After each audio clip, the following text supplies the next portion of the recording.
जैसे सॉरी, नगीना की जनता ने भाई को ताज पहनाया है, ऊपर वाले ने चाहा तो कुंदर की जनता भी भाई को ताज पहनाएगी। ये 100% कन्फर्म है कि लोग देख रहे हैं भाई की तरफ को। जो हमारे युवा पीढ़ी है, आप जानते हो, जिधर यूथ जाता है उधर ही नेता हमारा बढ़ता उतरने का काम करूंगा। और कुंदर की जनता को ये कहना चाहता हूँ, मेरा कुंदर की विधानसभा नहीं, कुंदर की मेरा परिवार है, और परिवार के साथ ही मिलकर आदमी चलता है जब भी मजबूत। और मैं इस वक्त कुंदर की विधानसभा सीट पर सर्वे करने के लिए आया हुआ था और गांव-गांव घूम रहा था। और गांव-गांव जब घूम रहा था तो मैंने देखा कि हाजी चांद बाबू के नाम जी की चर्चा काफ़ी तेज थी। जब मैंने पूछा कि आप इस बार विधानसभा उपचुनाव में आपको फिर से मौका मिला है, तो आप इस बार किसको मौका दे रहे हो? तो सीधा-सीधा लोग कह रहे थे कि हाजी चांद बाबू। तो मेरे मन में भी एक ख्याल आया कि हाजी चांद बाबू जी से मिलना चाहिए। आखिर उन्होंने लोगों के दिलों में इतनी ज़्यादा जगह कैसे बना पाई? ऐसा क्या उन्होंने किया? ये सब जानना बेहद ज़रूरी है, क्योंकि जो भी व्यक्ति विधानसभा सीट से तैयारियां वगैरह करते हैं उनसे भी बातचीत होना जरूरी है जनता के साथ साथ। फिलहाल हाजी चांद बाबू का कुंद्र की विधानसभा जो कि सामान्य श्रेणी की सीट है और मुस्लिम बाहुल सीट है, ये 65% मुस्लिम और 35% हिंदू हैं इस पर। और 2022 के विधानसभा चुनाव में सपा से जिया उर रहमान जीते। अब इस समय हाजी उर रहमान संभल सीट से सांसद हैं और ये कुंद्र की विधानसभा पे फिर से उपचुनाव है। उत्तर प्रदेश की 10 विधानसभा सीटों में आने वाली कुंद्र की विधानसभा मुस्लिम बाहुल सीट है। करेंगे, बहुत स्वागत है सर। मैं आपके चैनल से, आपने मुझे बोलने का मौका दिया, मैं आपका शुक्रिया अदा करता हूँ। G B mission TV channel में, जी। जैसे कि आप। मेरा सबसे पहला ये सवाल है, मैं आपके विधानसभा सीट पर आया और मुझे आपके बारे में कोई ज़्यादा जानकारी नहीं थी। क्षेत्रीय लोगों ने बताया कि जो जो हाजी चांद बाबू हैं एक अच्छे व्यक्ति हैं, और ऐसा आपने कैसे संभव कर पाया बिना आपका नाम मुझे जाने? ये सब रिपोर्ट मिल रही मैं आपके चैनल के माध्यम से कुंदर की जनता, कुंदर की मेरा परिवार है, सब लोगों को आदाब, अस्सलाम है। जी वालेकुम और जो भी मैं कहना चाहता हूँ। जी जैसे कि आपको पता है कि मैं 2015 से जी राजनीति में आया। जी बिल्कुल। राजनीति में आने का मकसद मेरा कुछ और नहीं था। हम्म, जो मैंने विधानसभा की अपनी जी कमियां देखी कि विधानसभा में बहुत कमियां थी। जी हमारे यहाँ आज तक जो विधायक रहे हैं वो सामान्य से ही रहे हैं। जी बीसी बहुमूल्य क्षेत्र होने के बाद किसी बीसी वाले को किसी भी पार्टी ने मौका नहीं दिया। जी तो मेरे मन में ख्याल आया, मैं जिला पंचायत का चुनाव भी वार्ड 20 से लड़ा, मात्र कुछ वोटों से चुनाव हार गया। उसके बाद फिर मेरे दिमाग मन में ख्याल आया कि मैं विधानसभा का चुनाव 29 कुंदर की चुनाव उन विधानसभा से चुनाव लड़ूं।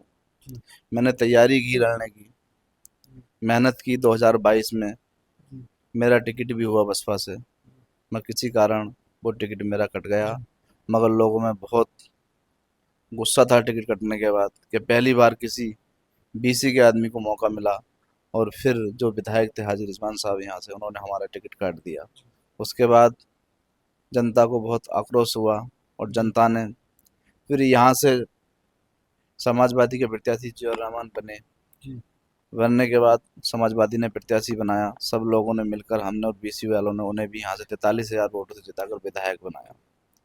विधायक बनने के बाद उन लोगों ने, उनके दादा यहाँ से एमपी थे, और खुद विधायक होने के बाद बहुत लोगों से वादे किए मगर कोई वादा वो पूरा नहीं कर पाए। जी हमने भी उनके साथ साथ वादे किए मगर कोई वादा वो पूरा नहीं कर पाए। हमारे यहाँ एक डींगरपुर से कुंदर की रोड जाता है, आपने शायद आप जाओगे तो देखोगे उस रोड को। वो मात्र 9 किलोमीटर का लंबा रोड है। जी उसमें यहाँ बीजेपी के सांसद भी रहे हैं, सत्यपाल सैनी पागबड़े वाले, और उनके विधायक जी के दादा भी यहाँ से एमपी रहे हैं कंटिन्यू, और वो खुद विधायक रहे अब 22 वाले चुनाव में। मगर वो रोड नहीं बन पाए। कम से कम उस रोड से 50 गांव ऐसे हैं जो बेचारे परेशान हैं और रूट चेंज करके गांव में होकर जाते हैं, कि इतने गहरे गड्ढे हैं कि कितने लोग के हादसे वहाँ हो चुके हैं। हादसे का मतलब, जैसे कोई बाइक वाला जाता है, गड्ढे में गिर गया तो एक्सीडेंट हो गया, ऐसे बहुत हादसे वहाँ हुए हैं। उन लोगों से पूछो जो निकलने के लिए परेशान है वहाँ से। जी सरकार कहती है, मैं सरकार से भी कहना चाहता हूँ, ये सरकार कहती है हमने रोड बनाए हैं, जब हमारे घर का ही रोड ठीक नहीं है तो हम बाहर के रोडों को क्या विश्वास क्या करें। वादे किए आपने ये जो समस्याएं लेकर, लोकल की जो समस्याएं, कैसे क्या?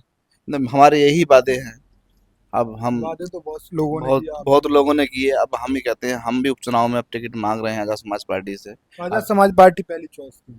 आज़ाद समाज पार्टी में मुझे ये लगा कि भाई जब से चुनाव लड़े हैं नगीना से, उनका एक क्रेज है, और पहले भी कि मुस्लिमों ने वोट सब पार्टियों को दिए हैं। समाजवादी को भी वोट मुस्लिम ने इतना दिया कि 98% वोट दे दिया, कांग्रेस को भी वोट दिया, बहन जी को भी 4 4 बार मुख्यमंत्री मुस्लिम समाज और दलित समाज ने बनाया है। तो ये भी बहुत बड़ा योगदान रहा है मुस्लिम समाज का। उसके बाद भी हमने ये देखा कि हमारे जब CNRC का साइन बाग में धरना चल रहा था तो कोई भी हमारा नेता वहाँ नहीं पहुँच पाया। एक माननीय चंद्रशेखर आज़ाद जी वहाँ से निकले अपने घर से और वो जामा मस्जिद पहुँचे, जामा मस्जिद से जाकर उन्होंने गिरफ्तारी दी। बड़ी बड़ी पार्टियां हैं। गिरफ्तारी देने के बाद कोई बड़ी पार्टी वहाँ नहीं पहुंची। वोट लेने के लिए सब हैं, मगर जब हमारा नंबर आता है तो कोई जाने के लिए तैयार नहीं है। उस समय तो माननीय चंद्रशेखर जी को कोई हमने वोट भी नहीं दिया था कि वो पहुंचे वहां से गिरफ्तारी होने के बाद शायद उनकी 9 महीने के बाद बेल हुई, और बेल होने के बाद बेल भी उस कंडीशन में हुई उनकी होने के बाद उनसे कह दिया गया कि आप कोई भी प्रोस्टेट में नहीं जाओगे, कोई प्रोस्टेट में नहीं जाओगे। फिर भी वो उस प्रोस्टेट में दोबारा पहुंचे। दोबारा पहुंचने के बाद लोगों में और जुनून मुसलमानों में पैदा हो गया कि देखो मना करने के बाद सरकार के फिर भी हमारा नेता हमारे बीच में आ गया।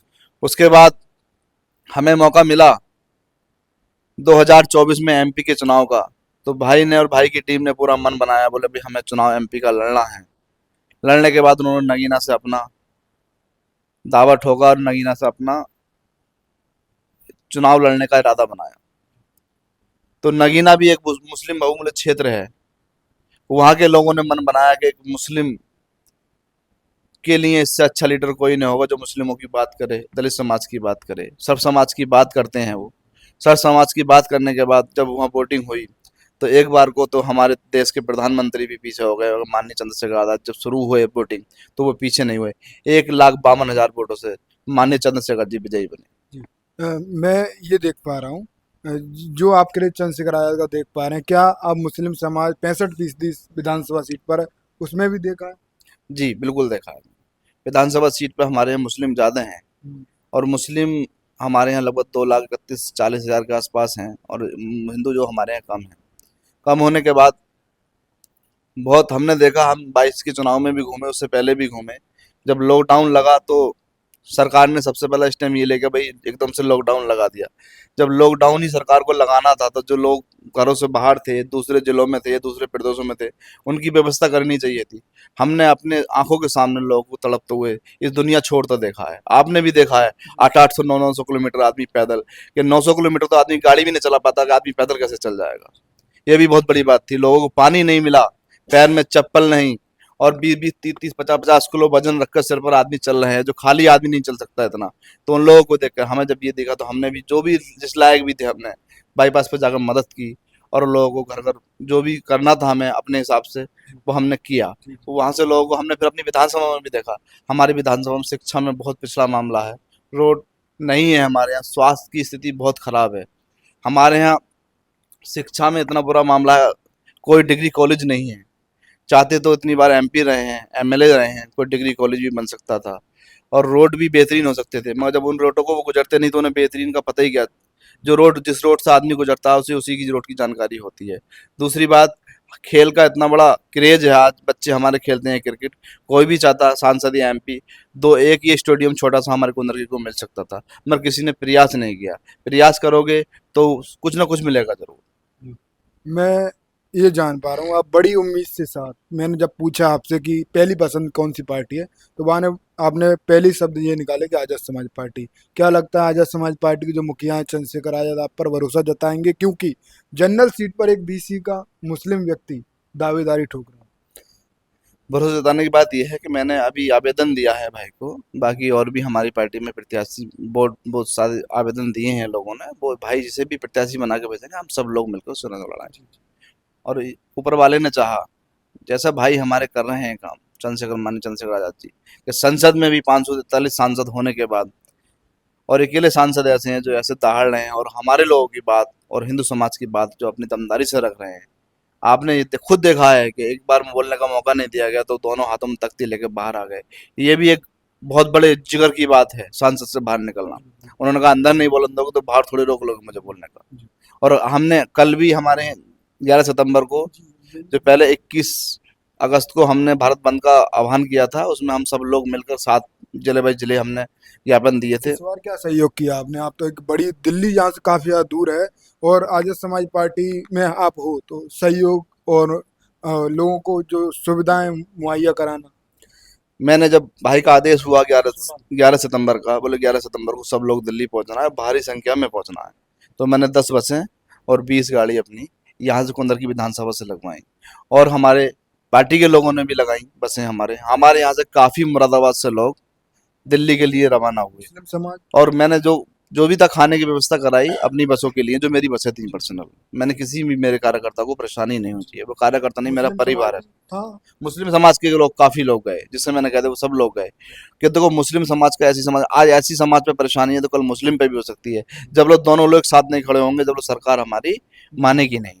और ये भाई ने कल कह दिया है, टाइम दिया है नवंबर तक का, अगर अल्लाह ने चाहा नवंबर तक सरकार ने ये बिल वापसी नहीं किया तो हम फिर सड़कों पर उतरेंगे, और नवंबर में सरकार को ये दिखाएंगे हमें ताकत कितनी है। कि हमें 85% का मामला है, 85 और 15 का।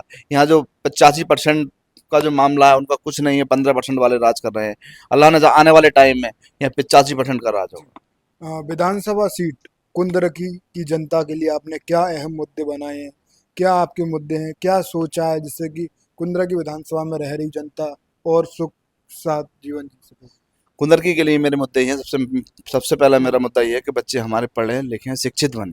दूसरी बात, स्वास्थ्य का मुद्दा हमारे यहाँ बहुत, अस्पताल बने, सरकारी सरकारी अस्पताल हैं भी कुंदरकी में, जहाँ भी हैं, और डॉक्टर अच्छे हों, मशीनें अच्छी हों, जो आदमी शहर को भागता है, शहर को न भाग के उसके वहीं इलाज हो विधानसभा में, उससे अच्छा कोई बेहतर नहीं हो सकता। ये टाइम लगता है शहर को जाना।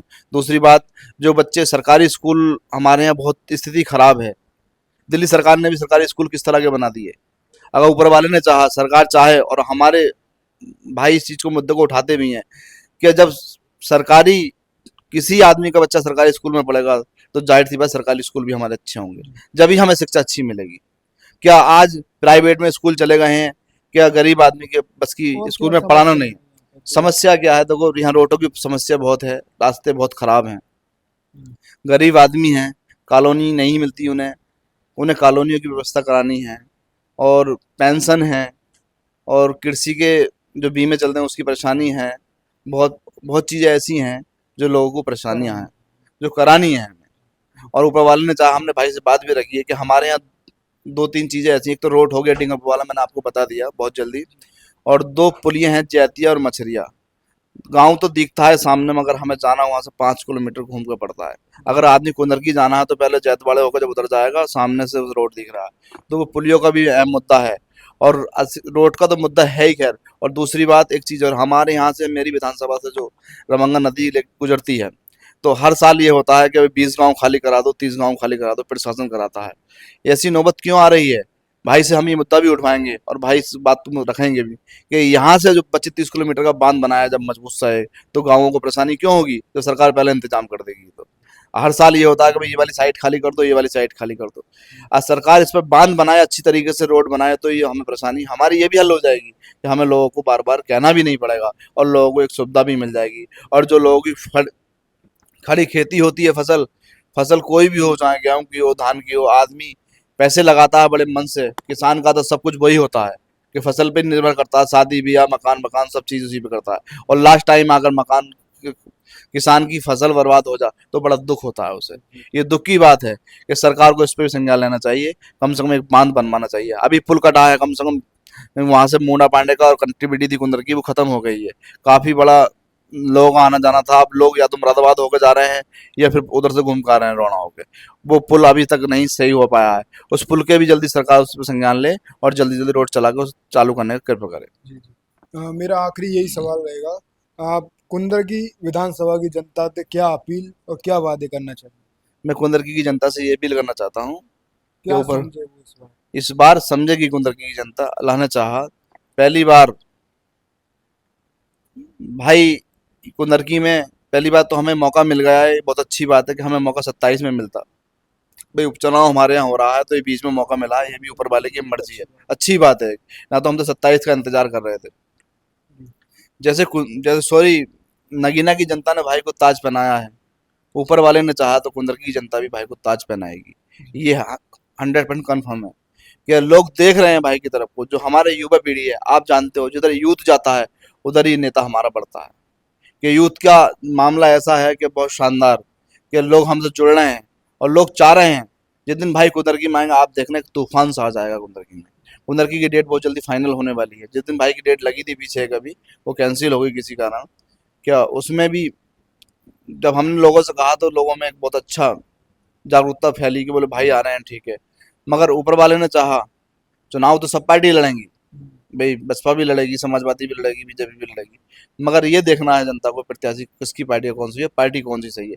सबको देख चुके हैं हम, बीजेपी भी हमने देख लिया, समाजवादी का शासन भी देख लिया हमने, बसपा का शासन भी देख लिया, मगर भाई ने जब से एमपी बने हैं नगीना से, उनको देख रहे हैं और सुन रहे हैं लोग। अगर हम फेसबुक चलाते हैं और अधिकतर लोग भाई का फोटो आ जाता है तो सुकून के साथ फेसबुक को सुनते हैं, तो ये अपने आप में एक अच्छी बात होती है। हमारा नेता हमारी आप बातें कर सभी रहा है, अपने वादों पर खरे उतरेंगे। इंशाल्लाह लाना चाहा जो भी बातें करूंगा मैं उन पर सब खरे उतरने का काम करूंगा।